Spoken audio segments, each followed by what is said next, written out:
Good morning, Earthlings. How you doing today? Josh Poe with your First Contact Radio. Hope your weekend went well.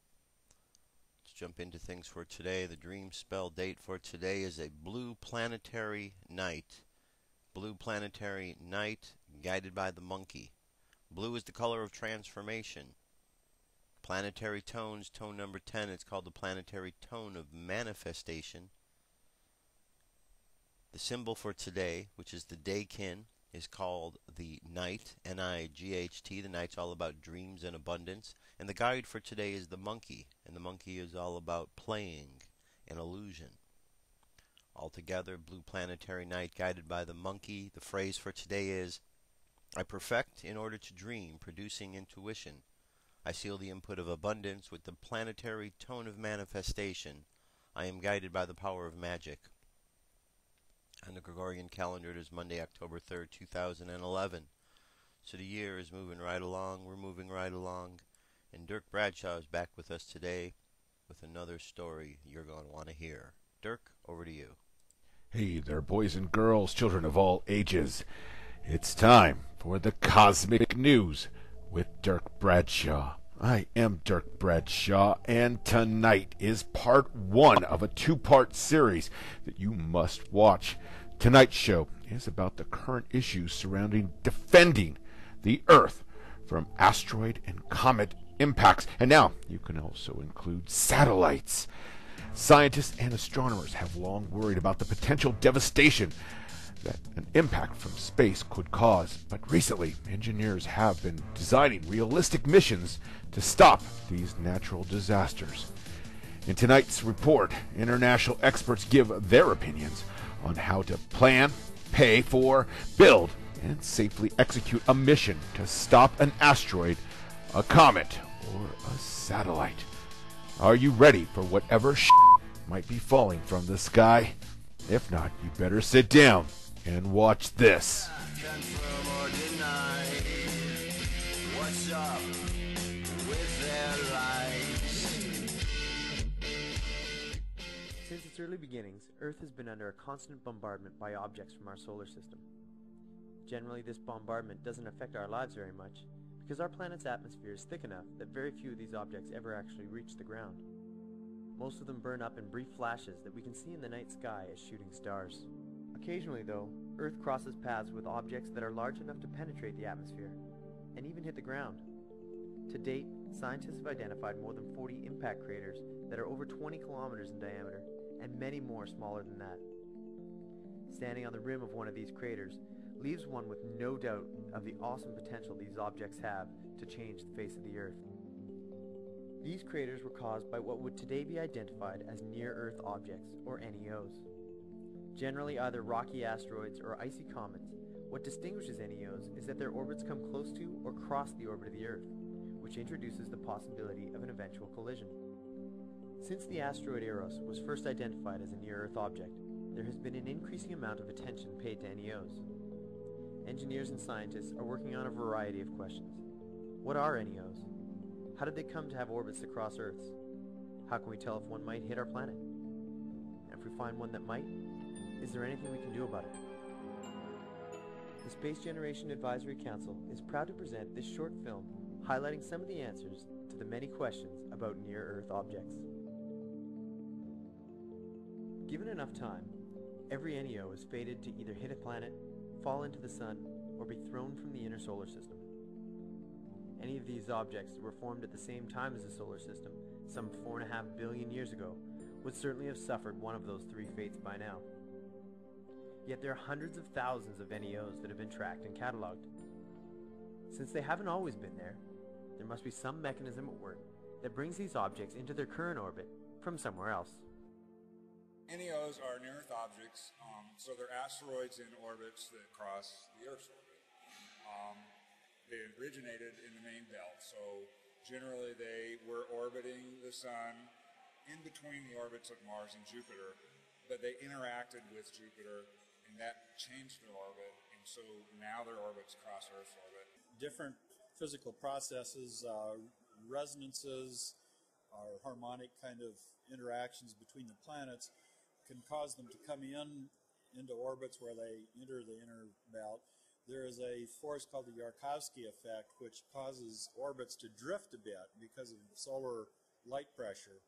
And those can cause them to drift into a resonance, so that it's sort of like a pendulum, and as they come into the resonance, they start swinging more widely in their orbit, and then they come in and cross the Earth's orbit. And if their orbit crosses Earth's orbit, there's a risk that they could collide with the Earth. These processes take millions of years, so they don't happen. They don't suddenly appear. We have to discover them, of course, but it's not like we have to be constantly vigilant for a new one that gets into a crazy orbit. So most known NEOs are main belt asteroids that have had their orbits altered by influences from the Sun and the other planets. But what exactly are they?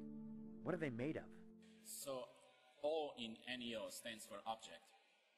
And there are two types of these objects, asteroids and comets. The asteroids, they basically would be formed of the same materials that form the inner planets. So the rocks would be quite similar to that found in the Earth. Whereas if they come from the outer solar system, i.e. comets, then they'll be mostly icy objects, which most of the icy stuff would have probably melted away by now, so it's just like the remnant dust or whatever's left of it. And so these asteroids can be like a big chunk of a mountain, just a solid piece of rock, or they can be made of smaller pieces that can be as small as an inch, that are held together by big gravitational force. But you can't tell that just by looking at them. And astronomical observations, they're just little specks in the sky. They're not even resolved. So for the vast majority of the ones we know about, we have no idea what their structure is. We don't know what their shape is. We don't know that much about them. We only know their orbits. Whether pebble-sized or mountain-sized, NEOs are tiny compared to the vastness of the solar system. They also reflect very little of the sunlight that strikes them. Finding tiny, dim objects in a very large, dark sky would be difficult at best. Yet there are several professional groups and thousands of amateur astronomers worldwide that are actively hunting NEOs. What do they use to find them? To look for very small objects, which are very faint, then you have to have a very big telescope. So you can have $100 telescope you can buy in Radio Shack, you can find some. But if you want to find very tiny ones, then you need a $1 billion telescope. One such telescope is the Large Synoptic Survey Telescope, or LSST, which is planned to begin construction in 2010 in Chile. Its 8.4-meter mirror will be able to spot NEOs as small as 100 meters in diameter. But how can a telescope tell you if an NEO is going to hit the Earth? You take 2 or 3 images during the night spaced out by 40 or 50 minutes, and then you compare those on the computer. So you do a subtraction of the 2 frames and see what moves. And when you see things that move, then you put those together in what's called a tracklet, a little trail of motion, so that you know the position and the rate of motion. That allows you to find it again tomorrow or next week. Once you've done that about 3 different nights, you can calculate an orbit. How many of the NEOs that have been discovered are actually dangerous? Not all NEOs are dangerous, because definition of NEO is that their orbit crosses orbit of Earth. But actually, to get collision with Earth, then you have to be at the same time at the same place. And so these are called potentially hazardous asteroids, and they make few percent of all NEOs. Our current estimate of the population is approximately 1,000 larger than 1 kilometer in diameter. And a 1 kilometer size is large enough to cause global consequences. If such an object were to hit the Earth, it could cause a global catastrophe, a climatic global warming kind of thing, or cooling, which could be extremely hazardous. Now, we have actually found most of those objects, and none of them are going to hit us. As you go to smaller size, then you're dealing with things that can cause a regional disaster, perhaps of the magnitude of the tsunami from Indonesia of some years ago. And there are perhaps 1 million objects that could cause such damage as that. On June 30th, 1908, an explosion occurred in the skies above the sparsely populated Tunguska River region in Siberia. The force of the blast leveled an estimated 80 million trees over an area the size of Washington, D.C. The generally accepted cause of this event is an NEO on the order of just 10 meters in diameter. What if a similar-sized object impacted somewhere else on the planet, maybe in the ocean, or close to or on top of a city? The characteristics of the land. If you hit the land in a city, it generates casualties no matter really how big the object is. If it's 20 kilometres outside of the city, then the mitigation is significant. So you've got this large dependence on displacement for land impacts, whereas in ocean impacts it doesn't really matter. As long, in the same area, it's going to generate casualties. Scientists, engineers, space lawyers, and political policy advisors worldwide have come together and created a whole new discipline called planetary defense. Planetary defense is the development and evaluation of technologies that might one day protect us from a major collision with an NEO. Planetary defense is a very young field, and one of the challenges is to know what's going on throughout the world that relates to this particular topic. So one of the purposes of the conference is to bring the experts together on a periodic basis, as it's going to be every 2 years right now, where we can learn what's going on throughout the world that would affect our ability to mitigate a threat like this if we ever have to. The 2009 IAA Planetary Defense Conference held in Granada, Spain, allowed experts from around the world to talk about their research and to meet their international counterparts. Stopping or deflecting a massive asteroid hurtling towards Earth will require a monumental feat of technology, and engineers are already designing missions and techniques to mitigate the dangers of hazardous NEOs. These range from a single massive explosive device to fleets of highly specialized spacecraft. But which of these many possible techniques is the most feasible?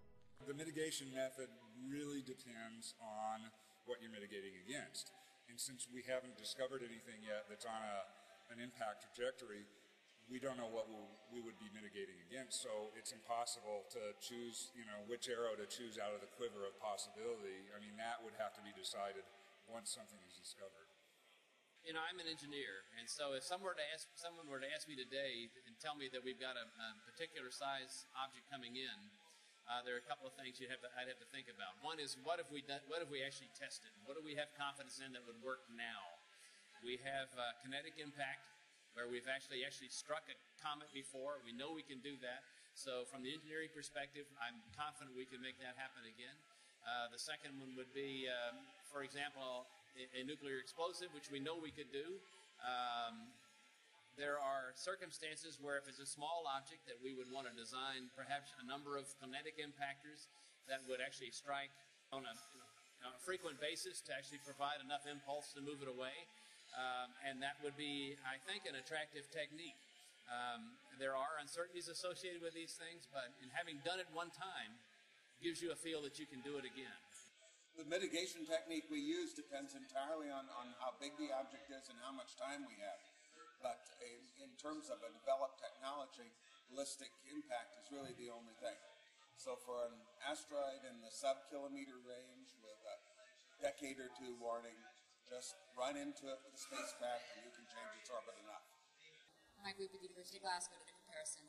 And so the two methods we found that were the most efficient were either a nuclear blast, from a scientific point of view, or the one that I'm investigating, which is solar sublimation, which quite easily is taking a huge mirror, okay, and you want to focus the sunlight. Exactly if you were a kid and you took a magnifying glass and tried to fry an ant, it's the same idea.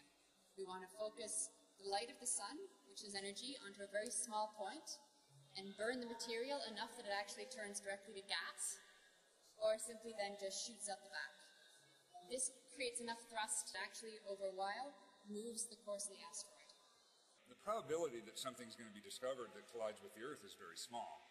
But if something is discovered, that's when you really start putting together your mitigation plan. But it depends on the specifics of the discovery. If it's small, if it's big, what year, how many years do we have, so forth.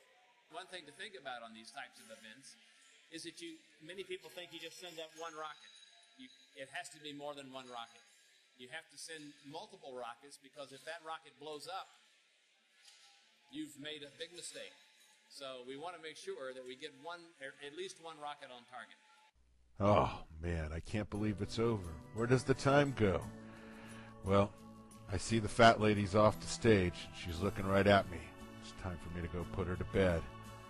I hate goodbyes. So instead I'm going to say, until we meet again, I'm Dirk Bradshaw for the Cosmic News. Wake up. What if our government was responsible for some of the greatest crimes against this nation? Would you really want to know?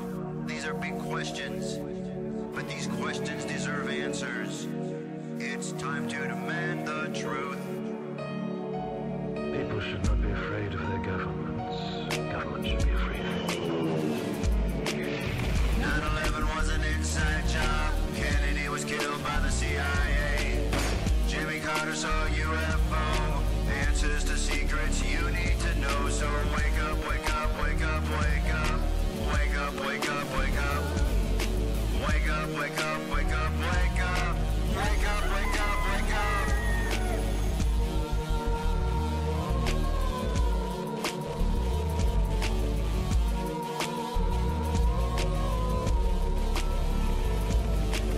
The evidence is overwhelming. Step past your fear, take a look. Illuminati lies keep growing. What they're losing from your eyes. And wake up, wake up, wake up, wake up. Wake up, wake up, wake up. Wake up, wake up, wake up, wake up. Wake up, wake up, wake up.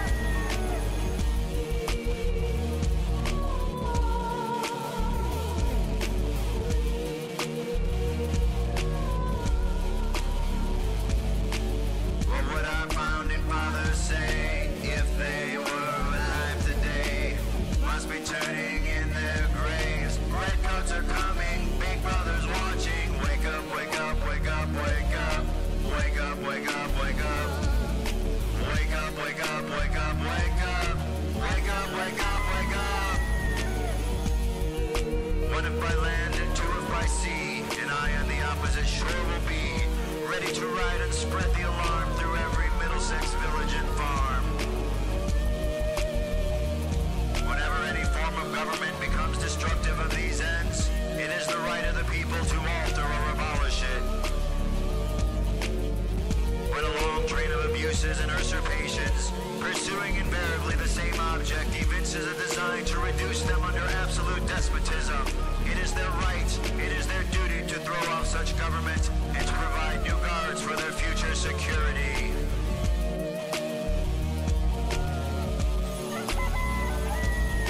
Wake up, wake up, wake up, wake up.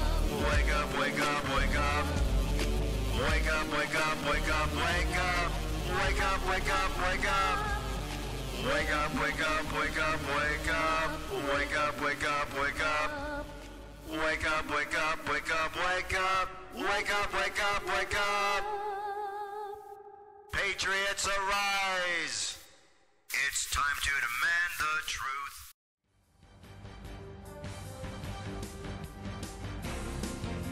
This is the UFO News with Joshua Poet.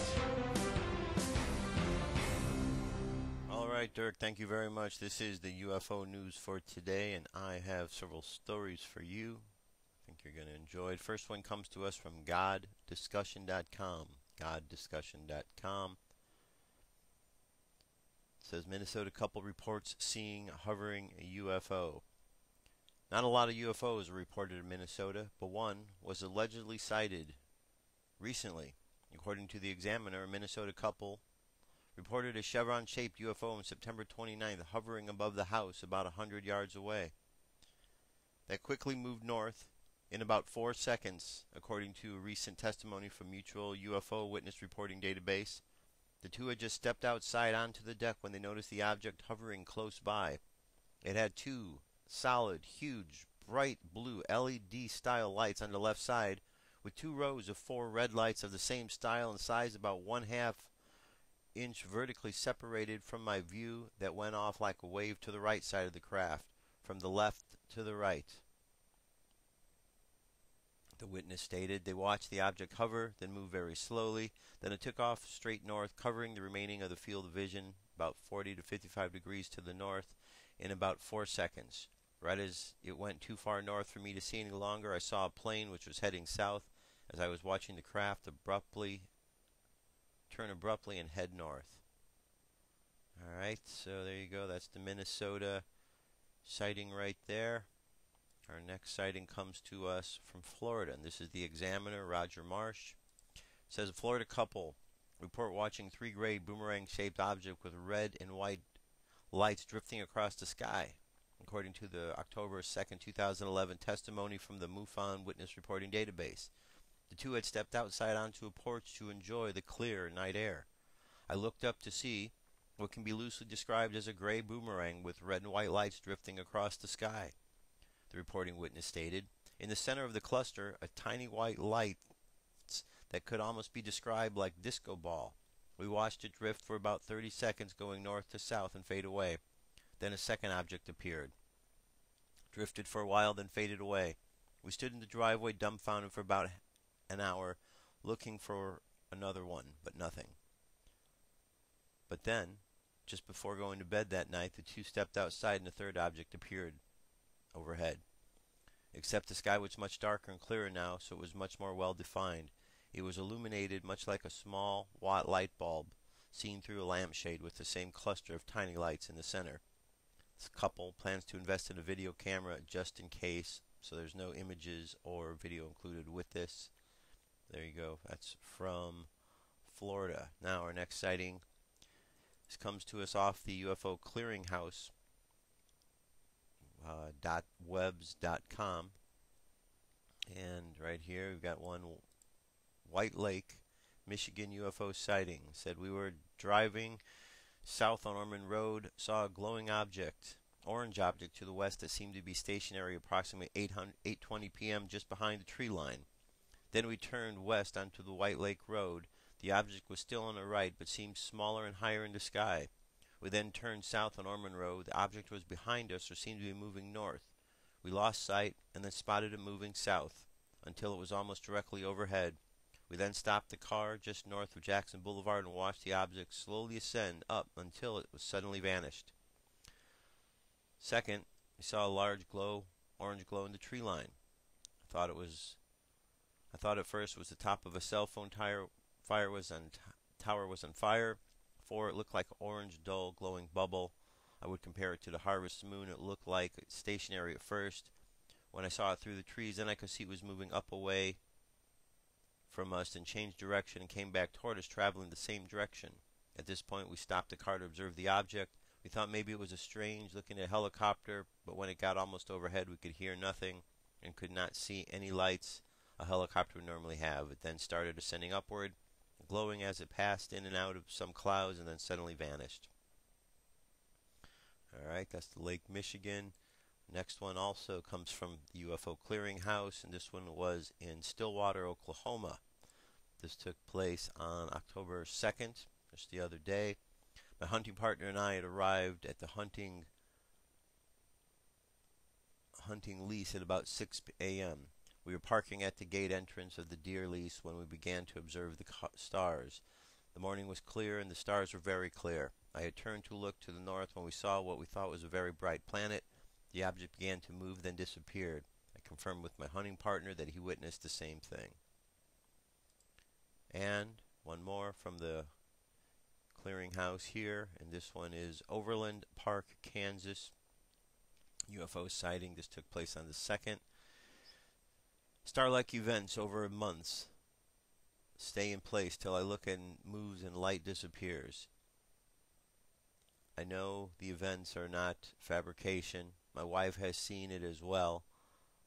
I have seen UFOs for years and have a scare that I believe was caused by an implant without knowing how I have it. I have some kind of connection with events.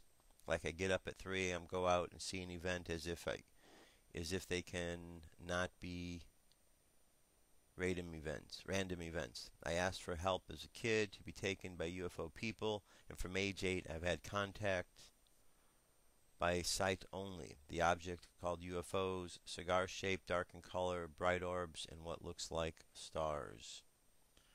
Alright, and one more. I want to show you this map here. We haven't looked at this in a while. This is the UFOstalker.com map, and you can see we have a number of sightings here. We just click on it, shows us a sighting on October 2nd. Here we have another one down here. Let's take a look at this one. This tells us the event date was on the 30th of September.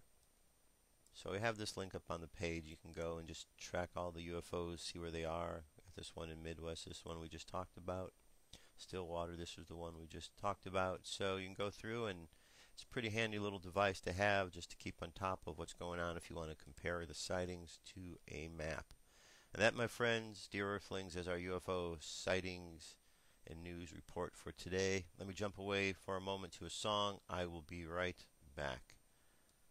This song is called Roswell.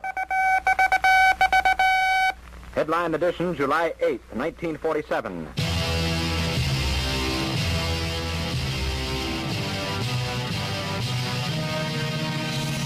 One day, I was looking to the sky. I saw up above the clouds. It was a silver shiny disc floating high above the ground. Then I saw them waving to me. It was E.T. and his family. Something happened up the street from the ground. The sky had shot the UFO down. Roswell, he didn't make it home. Roswell, he didn't make it home. The Army Air Force. Alright, Earthlings, I am back. So, next order of business I want to address is the issue of Elenin. What happened to Elenin?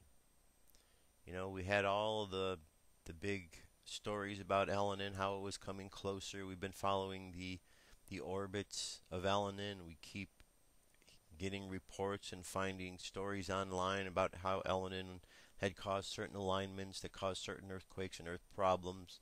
And then at the moment when it gets close, when we should have felt something from it, nothing. So I want to bring your attention to this chart here. Let's look at a few things. We were told that there was an alignment between the Elenin, the Earth, and the Sun that took place on March 11, 2011, and that caused the earthquake that hit Japan. Now, if we go down here, you'll look and see that on the September 26, 27 date, which just passed us by, we had an alignment again between the Earth, the Sun, the Elenin, and this time the Moon was also involved. Now, we have been under some sort of a watch and really paying attention to see that since there was this Earth-Sun-Elenin alignment right here, and it caused a big earthquake, that perhaps because it was going to be even closer down here, with Elenin being between the Earth and the Sun, that there would even be more of an impact. We even heard the stories about the days of darkness that would be ahead of us. But when all was said and done, none of these things happened. And Elenin, as far as we know, is continuing to maneuver through the universe, make its way out. So was this just a smokescreen? Was Elenin a smokescreen to get us to look somewhere else, to pay attention to something else? Now, because this wasn't known by the general public. This was known if you went and you searched the internet. You had to actually be looking for this information. If you weren't looking for it, you're not going to find it out there. And for those that were looking, plenty of information. So, just want to bring that to your attention that we didn't have any activity that went on. However, during the September 11th or March 11th quake in Japan, we do have evidence that HARP was working. So, is it possible that HARP is the culprit here and Elenin is not the culprit, except something that is just being used? And it hasn't really turned out to be the Blue Star Kachina. There wasn't any sort of problem. So I think we need to pay attention. Let's not just dismiss this right off the bat because it went through and nothing happened. Let's pay attention to see what other events are surrounding this, because it was a story that really got a lot of play out there on the internet world. And so let's find out where it's all leading, okay? But as of yet, we're still in a holding pattern and wondering why there was nothing major this time when there was last time this type of alignment. Again, I say HARP. Okay, moving right along from there, let's check out our space weather for today. As you can see, we have our solar wind is really low at 380 kilometers per second. We go to our KP index, we're only at a 2, so it's quiet for today. They expect no more than a 3 within the next 24 hours, and as you can see, we do have a 75% chance of there being some sort of M-class flare that will happen, only a 20% chance of an X-class, and geomagnetic storm-wise, we're pretty low at the 5 to 15% chance. Okay, so spaceweather.com are right there. Now, there was a comet that did dive into the sun. I'm going to play this video here. It's Solar Watcher, and these are always good videos and good information. So check this out. This will help you to understand a bit more. This is about a sun diving comet and an M3.9 solar flare on October 3rd. This is a solar watch for October 3rd, 2011. The emergence of a sun-grazing comet has agitated sunspot groups into an eruption on the solar corona. The result of this eruption has unleashed a significant coronal mass ejection headed Earth's way.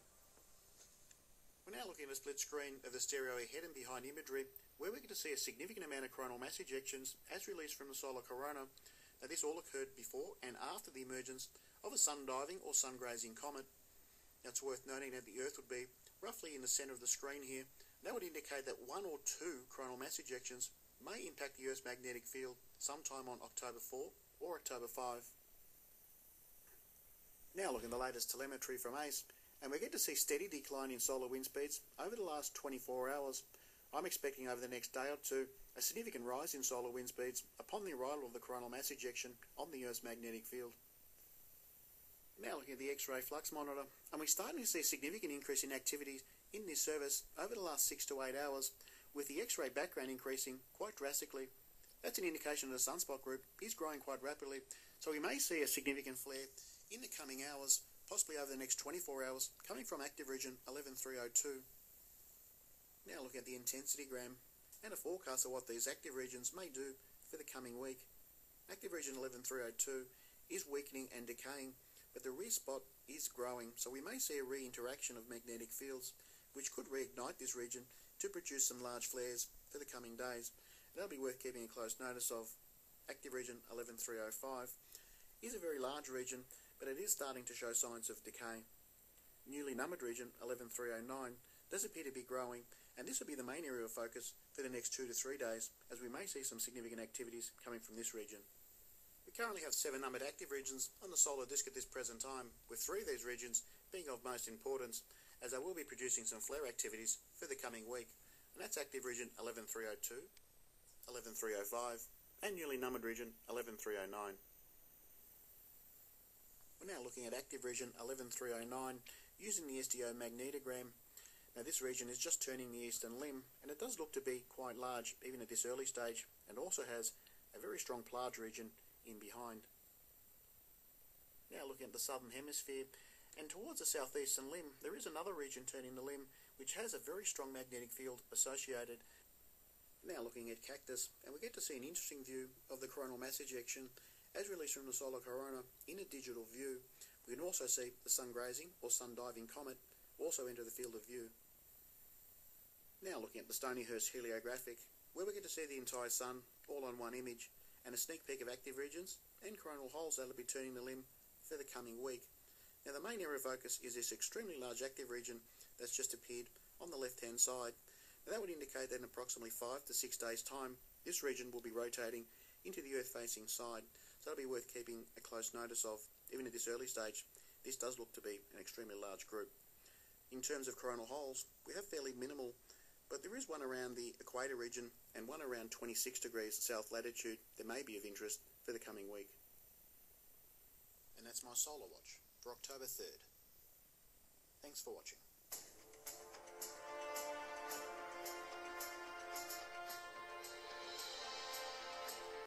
Alright, very good. Thank you for that report. That's Solar Watcher.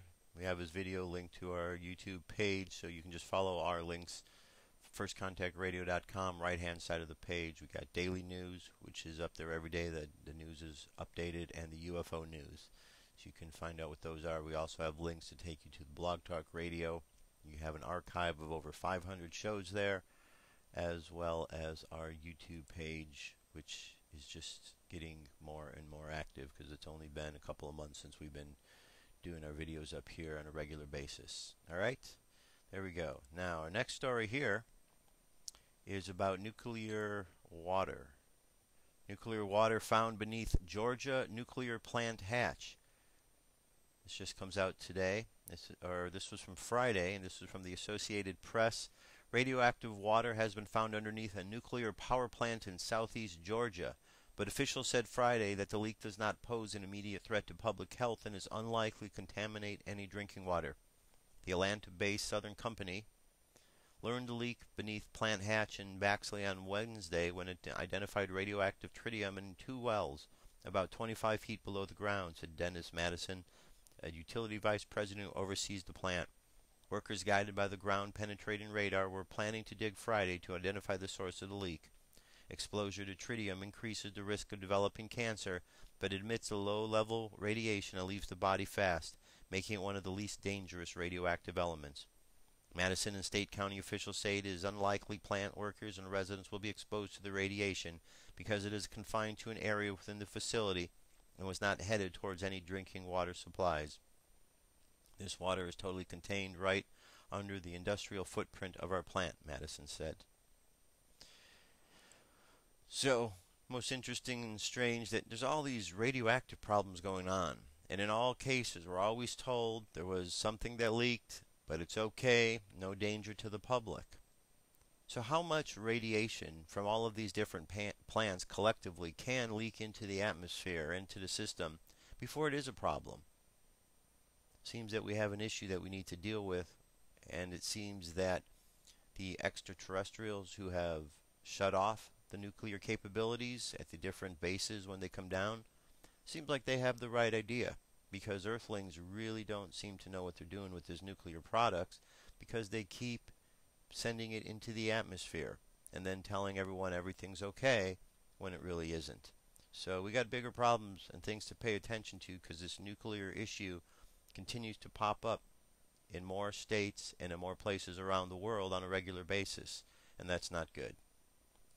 Now, many know that there is a occupation taking place in New York at Wall Street, and they are getting some press on one hand. It took a while, but the press they get, unfortunately, gets skewed by the mainstream media when they come out there. This is an article that is off of InfoWars. It comes from the American Dream. It's entitled, Occupy Wall Street. Mass economic riots are now here in America, and America will never be the same. It says, is Occupy Wall Street going to represent a major turning point in U.S. history?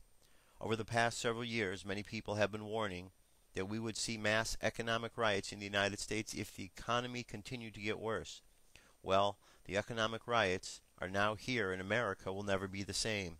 The Occupy Wall Street protests are starting their 3rd week, and now similar protests have sprung up in major cities all over the United States. An increasing number of Americans have totally lost faith in the system and are looking out for their frustrations. Occupy Wall Street is a spark that has started a fire, but most Americans do not understand where all of this is going. In the years ahead, millions of more Americans will lose their jobs, million more Americans will lose their homes to foreclosure, and million more Americans will find themselves drowning in a debt. As the economy continues to decline, millions upon millions of Americans will become even more frustrated. In particular, young Americans are really starting to become angry about the economy and our deeply corrupt financial system. Eventually, we are going to see an explosion of anger and frustration on the streets of America that is going to be absolutely unprecedented. Occupy Wall Street is just the beginning. If most Americans could see what is coming next, it would chill them to their cores. Growing up, most of us taught that if we wanted to change things in America, we could do it at the ballot box. Well, today, large numbers of Americans are realizing that most major political parties have been bought and paid for They are realizing that things never seem to change no matter who we vote into office. They are realizing that signing petitions or sending letters to our representative does not accomplish anything. As you can see, there's a lot more to this article. People are taking the streets because of all of these realizations they are having. And now there's a website I want to turn your attention to. It's called Occupy Together. It says here, read this, about Occupy Together. Welcome to Occupy Together, an unofficial hub for the events springing up across the country in solidarity with Occupy Wall Street. As we have followed the news on Facebook, Twitter, and various live feeds across the internet, we felt compelled to build a site that would help spread the word as more protests organize across the country. We hope to provide people with information about events that are organizing, ongoing, and building across the United States as we, the 99%, take action against the greed and corruption of the 1%. We will try our best to provide you with the most accurate information possible. However, we are just a few volunteers, and errors are bound to occur. Please be patient as we get this site off the ground and populated, and please contact us if you have any new info on events, corrections, or suggestions for this site. You can contact us at info@occupytogether.org. We will only grow stronger in our solidarity, and we will be heard not just in New York, but in echoes across the nation. And as you can see here, it talks all about how to restructure and reorganize in order to go through these type of occupations, about San Francisco and their occupations.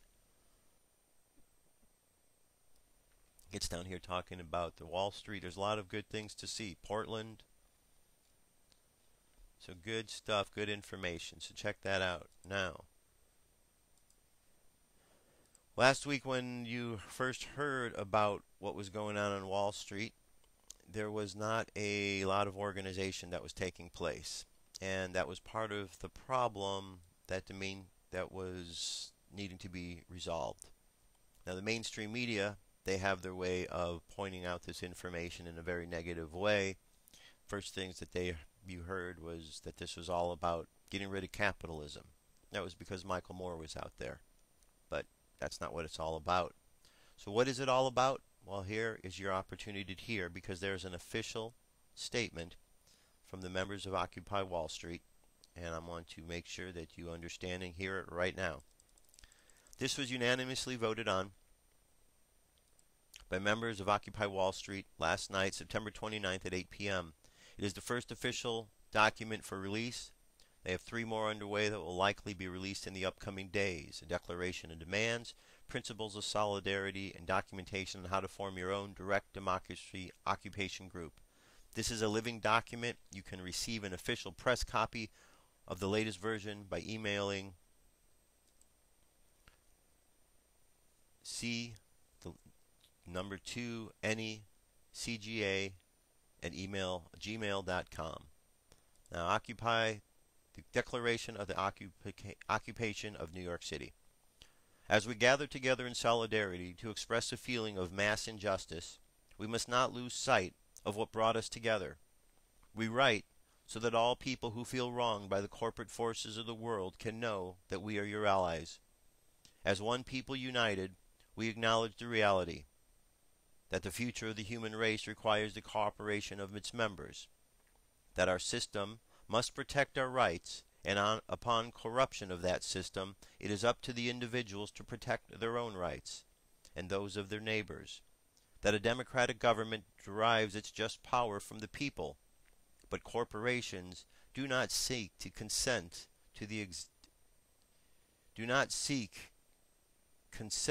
to extract wealth from the people of the earth, and that no true democracy is attainable when the process is determined by economic power.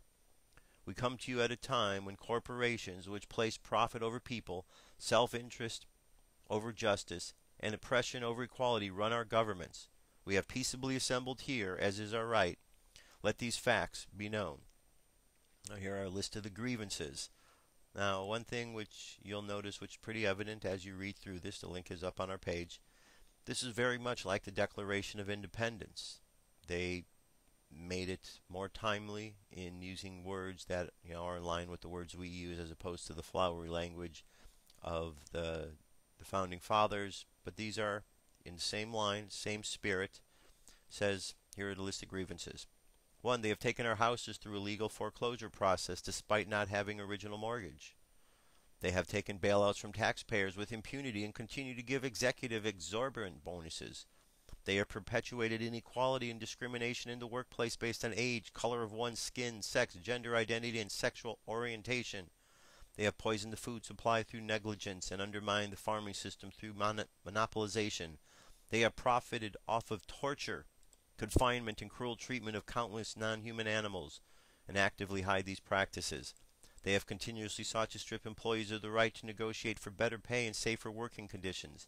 They have held students hostages with tens of thousands of dollars of debt in education, which is itself a human right.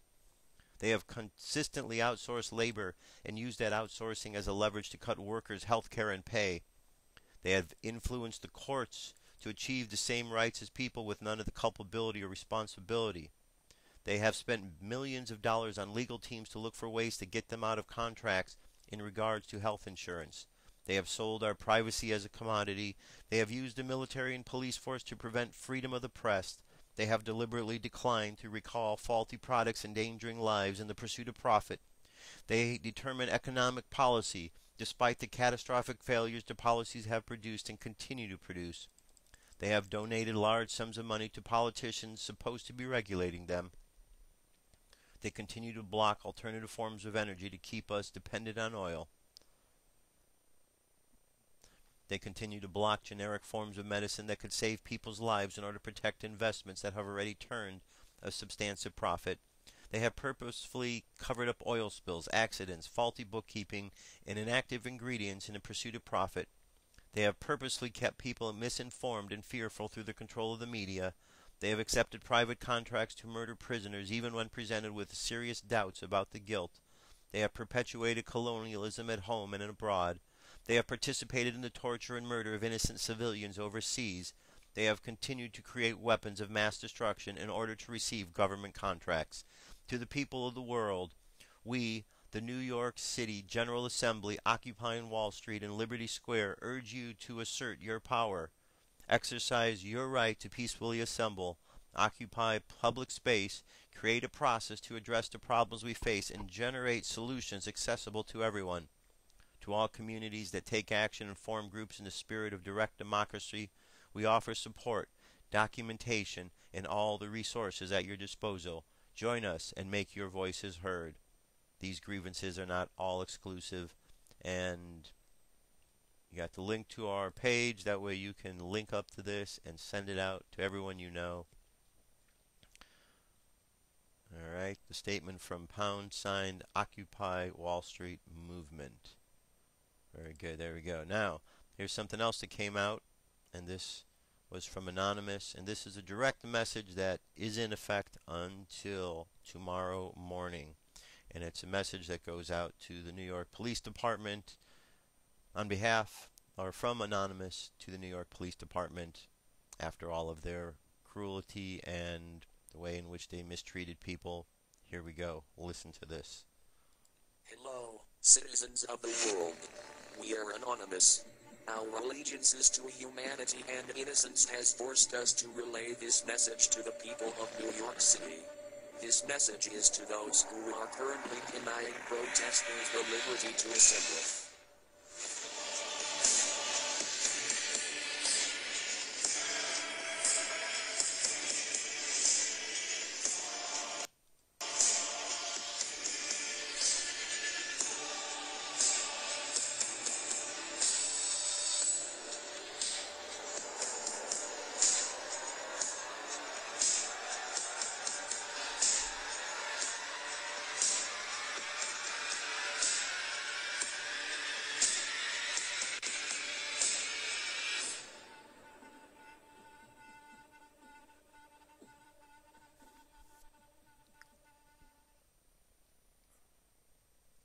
The inhumanity and brutality the NYPD has shown will not be let free. This is our warning. Let the people protest without shame or threat. Let the people protest with expression and freedom. Learn from history. Learn about what happened to the police force in Egypt when they disregarded human rights. Their end was the people's beginning. Their failure was their end. If you wish to have the NYPD force alive as a whole, and this is metaphorically speaking, then stay away from the protesters. If not, then your fate will be the same as the fate of the police force in Egypt. We, as it is our duty to uphold the freedoms of the people, will constitute a declaration of war against the NYPD if the brutality does not stop.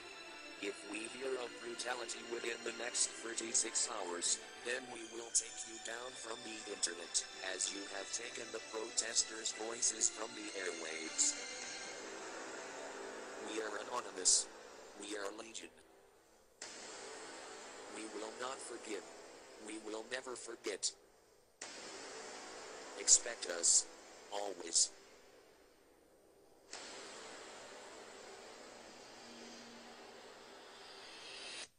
Alright, I get chills when I play that, I'm telling you. Just, there you go. So they have, they gave them 36 hours. This came out sometime yesterday, so the New York police have today to behave themselves, and if they do, then I'm sure things are going to be okay. But if somebody steps out of line again, as they have done, then it appears that there is going to be some sort of action taken by Anonymous. And there you have it. So let's pay attention. Let's see what happens. Let's see how smart the New York Police Department is. If they're going to back down or if they're going to continue to violate people's constitutional rights and continue to beat on people as terrorists would do to people they want to terrorize. Alright. I got one more video here. To lighten things up a little bit, but bring some good insight. This is the Truther Girls, and they always have she always has some really good, funny information. They always have something good to say, and this story here combines a bit of truth with some humor. And if you use the humor to kind of get through all of the heavy-dutiness of the information, you'll find that the truth in there really kind of stands out, and you wonder why you really didn't notice it before. So there you go. I'm going to quit rambling, and you can hear this yourself. Here we go.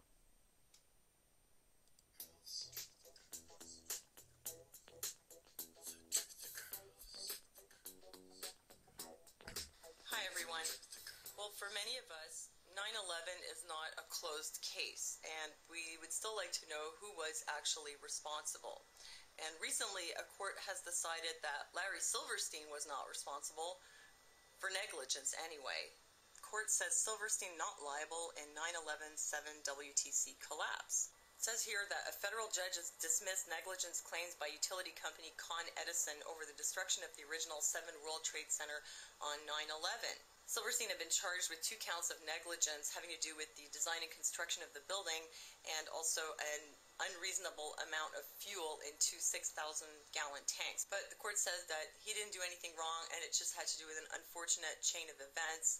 So many firefighters dead from the collapse of the towers next door and the water system destroyed. There was no way to stop the fire, which was made worse when the diesel tanks inside the building exploded. But, you know, it wasn't Larry's fault. So that's it for them as far as the court's concerned. As far as I'm concerned, I have only 2 words. Pull it. So the courts say that Larry Silverstein was not responsible for negligence and the World Trade Center 7 collapse. So who is responsible? Well, strangely enough, Al-Qaeda is now claiming responsibility. This is from The Guardian. Al-Qaeda calls on Ahmadinejad to end 9/11 conspiracy theories. They insist that they did it. They say the Iranian government has professed on the tongue of its president, Ahmadinejad, that it does not believe that Al-Qaeda was behind 9/11, but rather the U.S. government.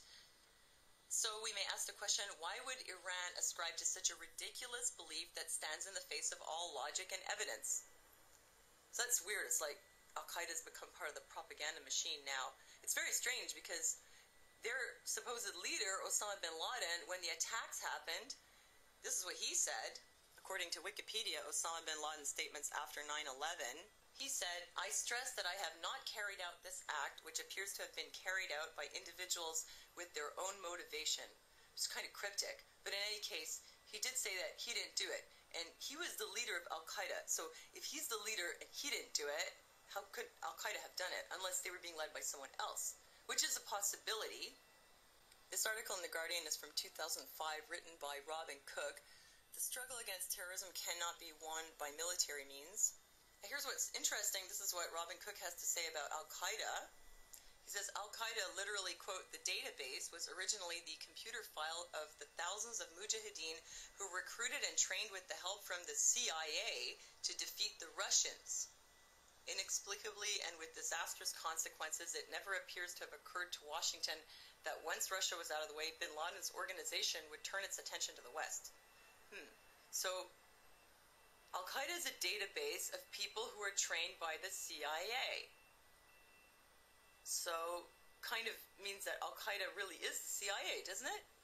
And, I mean, if they weren't acting on Osama's orders, you know, he said that he didn't do 9/11, and yet Al-Qaeda is claiming that they did do 9/11, and they were trained by the CIA.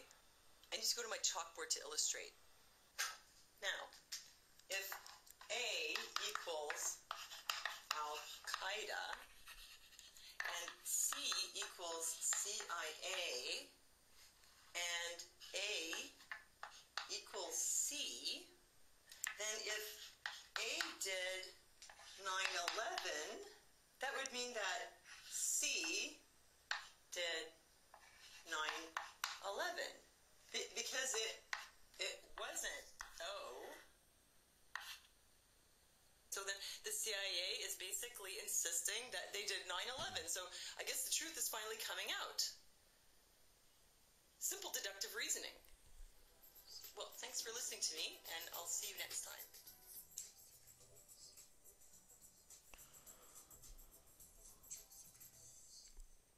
All right, there. Simple deductive reasoning. Now that makes a lot of sense, doesn't it? I mean, how many times do we sit down and we watch detective shows? We've been doing it for years. Simple deductive reasoning. All we have to do is pay attention to what they're saying, because there's so many lies coming out from government agencies and so many things they're trying to cover up that they can't possibly cover all their tracks. So there you have it. Another piece of information, and this has been out there. Al-Qaeda is a database. It's been known for a long, long time, but it's not known to the people who are watching the mainstream media like Fox and CNN and MSNBC. They're told by those networks what they want, what the networks want them to believe they are, and that's all that they look. But CIA, Al-Qaeda, same thing. Same thing. Right in the middle of the word, Al-Qaeda, you have L, K, that could be CIA, L-CIA, duh. You know, like Homer Simpson, duh. L, the CIA, duh. And there you have it. Deductive reasoning. So good work from the Truther Girls. I'm presenting that bit of information. Now let's close things off with our meditation for today. So would like you to go ahead and close your eyes. Okay. You got your eyes closed. Let's imagine that we are standing on the planet. We've got all of our chakras activated. Red at the bottom of the spine, orange above that. The energy above that to the third chakra, yellow. Up to the heart chakra, imagine the color green. Up to the throat, imagine the color blue. To the third eye, imagine the color violet. And finally to the top of your head, your crown chakra, imagine the color indigo, and the light continues on. And the light within you overflows, and your body is filled with this multicolored light. You see a line of light around you where it overflows from you. And extend this protection. This is your aural protection. It's part of your spacesuit that you wear. Send this protection out all around your environment, all around your living space, to your home, to your city, your neighborhood, your state, your country, and then all around the planet. Send this protective energy down into the planet and send it up above. Protect ourselves all around. And then let's send love and light out in the same way down all around the planet to each and every individual out there. Doesn't matter that you can't see them, just send out love. Imagine the color green wrapping around the planet, blanketing the planet in its loving embrace. Send this green love down into the planet. Imagine the earth smiling back as love is being sent down to her. And send this love up into the atmosphere, into the cosmos. Let the space brothers and space sisters up there know that there is love and peace coming from planet Earth. And now imagine yourself floating off of the planet, floating through the cosmos, floating past all the planets on a tour of the galaxy. And as you float further away from the Earth, you realize how large the universe is and how small in comparison you are.